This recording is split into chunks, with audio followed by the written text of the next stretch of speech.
Welcome to the Be It Till You See It podcast, where we talk about taking messy action, knowing that perfect is boring. I'm Lesley Logan, Pilates instructor and fitness business coach. I've trained thousands of people around the world, and the number one thing I see stopping people from achieving anything is self-doubt. My friends, action brings clarity, and it's the antidote to fear. Each week, my guests will bring bold, executable, intrinsic, and targeted steps that you can use to put yourself first and be it till you see it. It's a practice, not a perfect. Let's get started.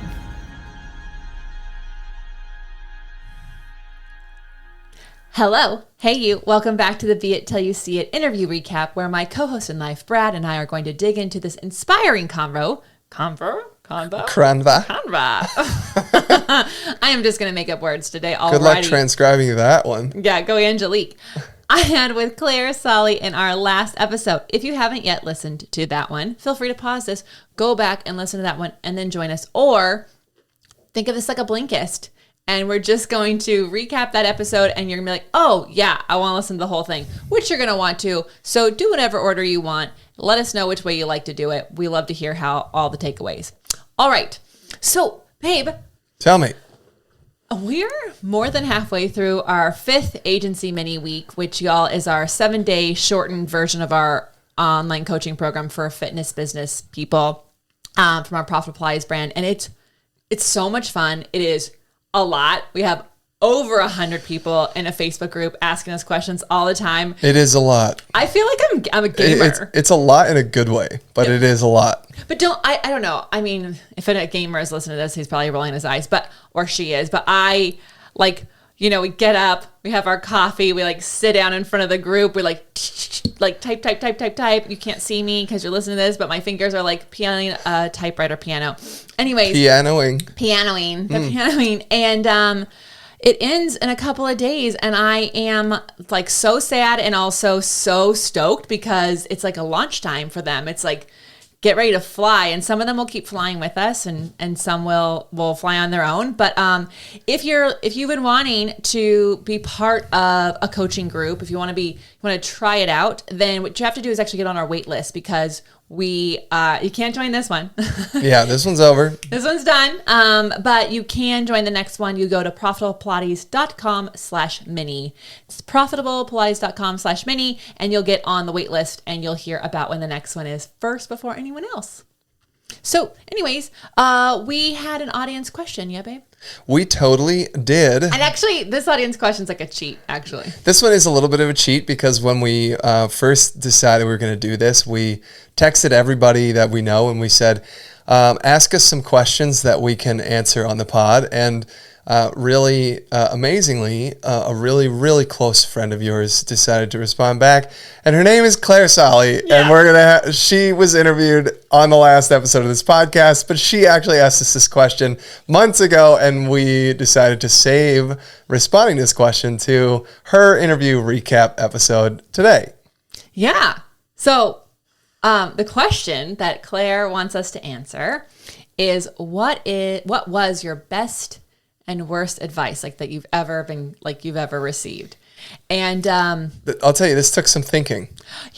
I agree, because I think especially with the worst advice, it's almost an embarrassing moment. I just think I block it out. It just doesn't even exist, because it can't live with me, because it's a contradiction of how I live my life. And so it definitely was. Also, it makes me angry at people when I realize that it was the worst advice, and I'm like, "Urgh." Right. Yeah. And so anyways, I mean, hopefully they said their worst advice in a loving way. But it is fascinating to hear this type of advice and then later decide, I'm not taking this advice. Yeah. So the best advice I ever got was, actually, it's more of a business advice that I got. I was a brand new Pilates instructor, and this guy said to me, focus on just getting one client, get your first client, and make them fall in love with you, and you will have more clients to know what to do with. And he was so freaking right. I got my first client, And I never, ever let them miss a session. I made them tell me how they're feeling all the time. Like, I mean, I was like, whoo, we are besties. I am making you love Pilates. And they gave me, within weeks, not even months, like literally a few weeks, they gave me so many new clients.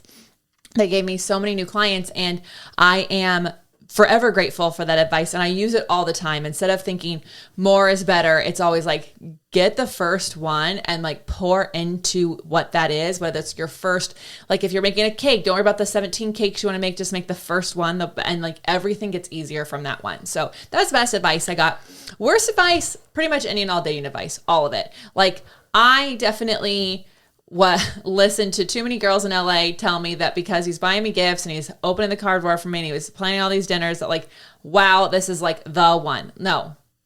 Listen to like what your gut is saying. Don't take a dating advice from people. Yeah. I don't know. Like, I mean, I feel like because people ask me for dating advice all the time. And one of the things I got in LA was like, how did you get a guy from the Valley to move to the West Side? And I said, well, I broke my leg. That's not advice. And yet people are like, okay, so I just have to break a leg. And it's like, no, don't do that. Don't break a leg. You might find out that they don't want to move in with you. And then you have a broken leg and no partner. So, maybe that is great advice. Maybe you want to get rid of them early. Anyways. I also think that's hilarious and ridiculous. I love that dating advice that you were giving to people. I find it ironic. Yeah. So, okay. So I also got lots of advice over the years. And the one that I really honestly think is the best advice is to always have a mentor or a teacher. Yeah, I love that. And I think that there have been the darker periods of my life have been when I have not had a mentor or a teacher or someone that I am allowing to know the inside scoop and someone who I'm giving permission to weigh in on my life. And, it's important to have friends, of course. Your friends, hopefully they have your best interest in mind.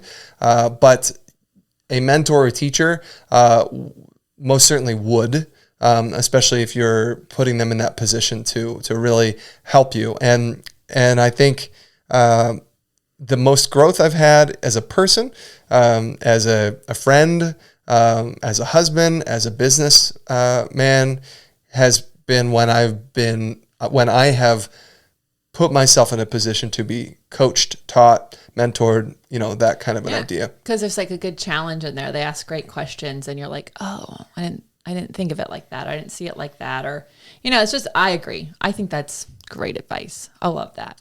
The worst advice I've ever gotten is money doesn't grow on trees. And clearly it doesn't. The idea there is that money isn't everywhere. You can't just go pick it up. And so it sowed into me this fear of not having enough money that has haunted me my entire life. And I'm pissed about this advice. I think that it is really, really bad for people to take this to heart, because when you go into this fear of loss or fear of not enough, that this advice, which sounds like it makes logical sense, but if you really own this, it will create this sense of clutching, holding on to what you have. This is all I'm going to get. I'm not going to get more. Kind of a mentality, and that is it's a difficult way to live. I can tell. This is also why we don't talk about worse advice, because you can watch he's redder, he's angry from it. But it's true. I mean, I remember getting that advice as a kid. Not even advice. My parents would just say it like a statement. And yeah. I understand penny saved is a penny earned. It's the same concept. Yeah, they don't want you throwing money away, but there's a difference between acknowledging that some money needs to be spent and some money should be saved for a rainy day. I think that there's wisdom in it for sure. But if that's the foundation of how you live and spend your money, that's not going to serve you in a growth mentality. No, because you're going to have to invest money in things. And you also, I was listening to this one interview with someone, and the girl went to her buddy, who is also sort of a mentor, and she's like, I just lost $20,000 on this business mistake. And he goes, welcome to the school. Like, welcome to going to this, welcome to the life education. Like, that's part of being a human being on this planet. You learn a lesson. And I was like, oh my God, that's so much money. And at the same time, it's like, yeah, but she could have learned it as $100,000 mistake. It could have like never been I mean, like, it's just part of it. And it's like, if you have a different relationship with it, then it's like, it doesn't grow on trees. There's not going to be any more money out there than like, you just have a different perspective on how you live your life. And so I agree. That's pretty bad advice. Well, anyways, thanks for that question. Yes. So fun, Claire. And also, you all don't have to text me your questions. You can actually just DM me at beitpod on Instagram, whatever question you want us to answer, and we will put it in one of our recap episodes. Yes, do that. All right. Well, here we go. Let's talk about Clare Solly. Clare Solly. All right, everyone. So if you listened to the last episode, you probably heard these two trying not to talk over each other because they just like go. They've known each other for 20 years. Oh, yeah. I think, something like that. A longtime friend of Lesley and a boss babe who has published two of her own novels and has more on the way. Clare is a master manifester who has made money of her own, many of her own dreams come true. She has dug herself out of debt twice, runs 2 indie theater companies in New York City, and runs her own company, You Won't Be Solly, where you can learn her tricks and tips to being a master manifester or write your own book, or both.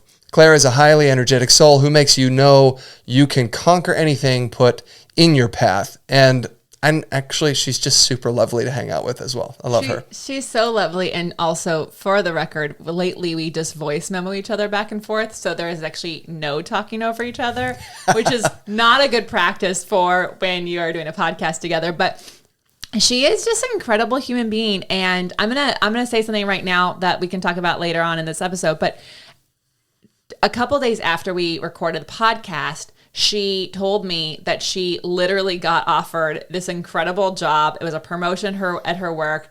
And she was like, you have to tell the Be It listeners, because she's like, I literally spoke it into existence. She's like, it was not supposed to happen at this time. It was a whole thing. And so if you are like, this manifesting stuff is BS, wrong. Try it out. You know what? You prove it wrong. Have some fun. See what happens. The worst thing is it doesn't work out, but maybe you get what you want. So I'm really excited for her. It's really fun. Okay. So one of the things I loved that she said in the interview is that there are slingshot friends. And this is something, she labeled this.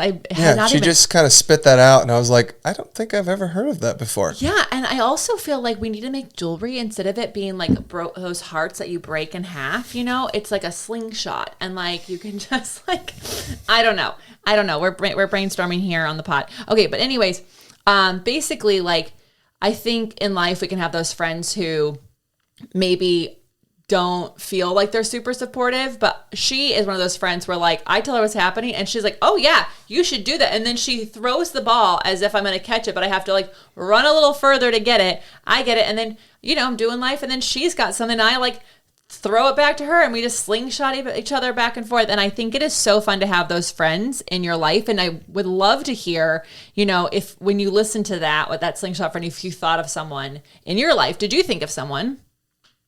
Yeah, I think that the idea of it, the concept of it, it makes me think of my longest friends who. And they aren't exactly slingshotting me, but the idea that you can not talk for a year, come back together, and pick it right back up where you left off, that is like the most solid friend to have, especially when they are encouraging and help you move forward and, like playing off each other too. I know that you two used to work together, and then you each had your own, different ventures happening, and some of them were parallel, others were completely different, but there was a sense where, you could relate, and that's where that slingshot idea would come from, propelling each other forward. I thought it was great. It's so fun. It's so fun to have known someone for 20 years, and we worked together, and then we had business together, and then we worked together. It's great. I'm really excited to have her in my life, even though, like, I don't even know the last time we got to see her. Like, I feel like it was... Yeah, when we were in New York. I feel like it was like 2015, 2016. No. I think it was after that. Okay. I hope so. Gosh. Okay. Anyways, what'd you love that she said? Okay. So I actually had a hard time relating to this, but I really liked her talking about money is energy. As you all know, my woo-woo sense of life is a little less than Lesley. That's why this is a one woo room. It's a one woo room. Yeah. But listening to her talk about money being energy, I actually connected with it. I thought, wow, there is logic in this. I've always thought about. It kind of goes along with, actually, it goes hand in hand with the worst advice that I ever got about money doesn't grow on trees, and that sense, like, in fact, Claire said this idea of squeezing to hold on to things in that last episode, and I kind of referenced it earlier. But the money being energy, you can't hold on to energy. Like it will flow no matter what you do with it. And so money is kind of the same way. It will come in and it will go out. Like these things they will happen. And what I liked about it was her approach to her embrace of spending money because it helps facilitate that energetic, like roundabout. Right? When she's spending money on a large purchase, she said she gets excited about it. She's like, I'm so happy that I get to write this check for $1,000 to pay for something because it's, I'm pushing that out. That flow is going out. And what's going to happen is next, then it comes back in. It's like the tide. Well, it's also like when you think of energy. It's like all the 55 tides from our last week. Yeah. Okay, but here's the other thing about energy. Like there's negative energy and there's positive energy, right? And like if you are in a negative mood, you actually affect the energy in a room more than you think, right? Same with the way you treat money. So the reason she celebrates that she has to spend this big amount of money is that then she's putting positive energy around it. So then she gets positive energy back. So I heard this years ago around if you have to spend money on your business or taxes. Instead of like, oh, I pay my taxes. Right. It's like, heck yeah, I pay my fucking taxes. What? Look at me making money and I'm going to give this money. And like you actually celebrate that you have bills and celebrate that you have these expenses because it's positive energy around it. Like you wouldn't have a business. The fact that you have to pay taxes means you have something legit, like real. It's happening. Yeah. So if you get this crazy bill instead of going, oh, here's this other bill, because then all you end up doing is like focus on all the other negative things going on. You just are like, all right, I get to pay this today, and I wonder how that's going to work out. I wonder what's going to happen next. I can't wait to see it. And so I understand that it's a little amorphous and it might feel like a two-woo. It doesn't feel this. So I have experienced this in the past couple of months specifically because our team is beginning to grow.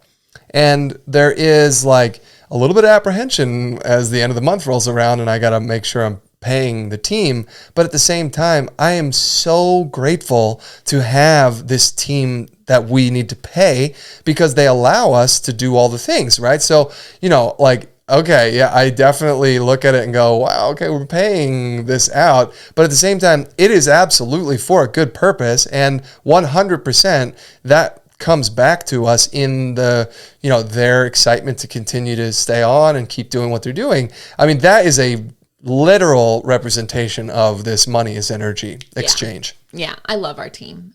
And not just because they're listening to this and transcribing it, just because they are really amazing. Okay. All right. So let's actually shift gears here. Let's talk about the beit action items. What bold, executable, intrinsic, or targeted action items could we take away from your conversation with Clare Solly? I'm just going to jump right in. She said something. I've never been a meditator. I've never really understood it. And like I've been learning over the past couple of years. And she said something that I really connected with. She said, I meditate and I think on expansion, right? The idea of expansion. And she said, I take that, fearful amount of bills that I have to pay, sometimes it gets to you.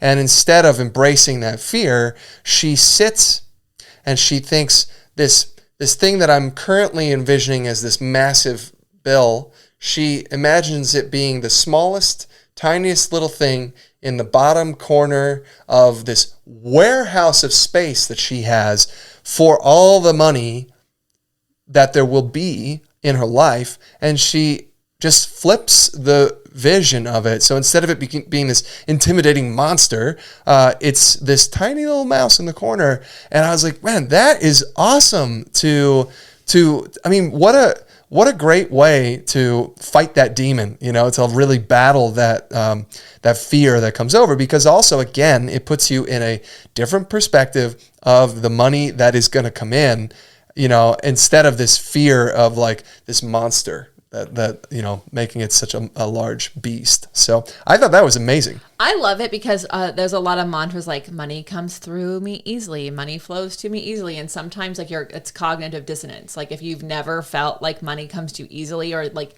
you've not seen that, then you're like feel like you're lying to yourself, and our brains freaking don't do that. Yeah. So I actually like the idea of visualizing some room and like that you can see, and like the space you're going to put the money in, and all the things. And you can also say like, money flows to me easier today than it did yesterday. That's also a little bit more true. So I agree. I think for me, it's, just having that, y'all, the pitties are in the pod room. And so sorry if you hear them, they're fine. Nothing's happening to them, and probably not going to be able to edit that out. But I just want you to know in case she is staring at the door and then looking back at me like, why are we in here? Yeah, she's not, Gaia is not thrilled. So anyways, we're going to keep this show on the road. But I think, I think there's so much stuff around money, and I really love bringing her on, and we'll have to, if you want to talk more money stuff, she's a money mindset coach. She's freaking awesome about it. And homegirl does always attract the money she wants. So she is someone to be around. Hence, like her getting the promotion she wanted. So there you go. My biggest takeaway is if you show up, stuff will show up for you. Oh, this is awesome. This is amazing. You guys, this is like, you couldn't be more be it with this action item right here, because yes, I have so often, I can think back of different moments where like I didn't want to go to something because I didn't feel like I was ready. Like I didn't have the thing that I wanted to have when I showed up at that event, but I would go as if it had happened, and as if I like was feeling good, and as if all this stuff was happening. And then I would have the best freaking time because I would put myself in that space, and that energy that I needed would show up in it for me. And the people that I didn't even know I wanted to meet would show up, and I'm so surprised all the time. So another thing, like I showed up at your performance because I really wanted to have a partner in life that was super fun. And I didn't know if it would be you, but I went out there and I was like, I'm going to go try this out. And you know what? Eventually you showed up. Eventually. Hey, I was just taking the small steps. Yeah. To get there, to show up. Yeah. So that stuff would show up for me. So one way that you can take this, if you show up, stuff will show up for you, is proclaim that you're doing something to your friends and family, and then because they're like, they don't even have to be your accountability partner, they'll just ask about it, and that will keep you honest. And then, as Brad just mentioned, small steps, like just doing any little part of the steps. So maybe you want to read a book, just open the first page, like do that, and eventually you'll read the page. That's true. Yeah. I mean, I know we've been talking about tiny habits a bunch.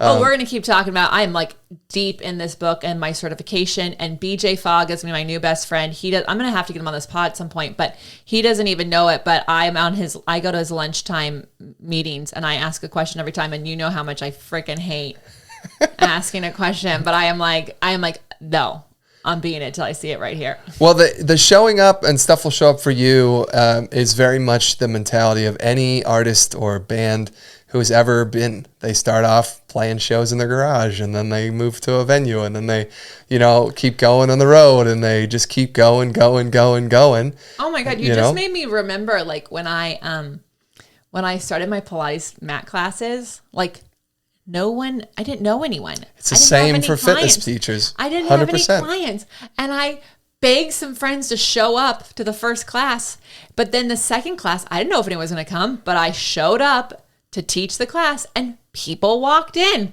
and I was like, whoa, look at that. And so, like I would just, it doesn't have to be a business thing. It doesn't have to be a music thing. It doesn't, just like put yourself in the places that you want the things that come with that. And that is an actionable be it step for sure. 100%.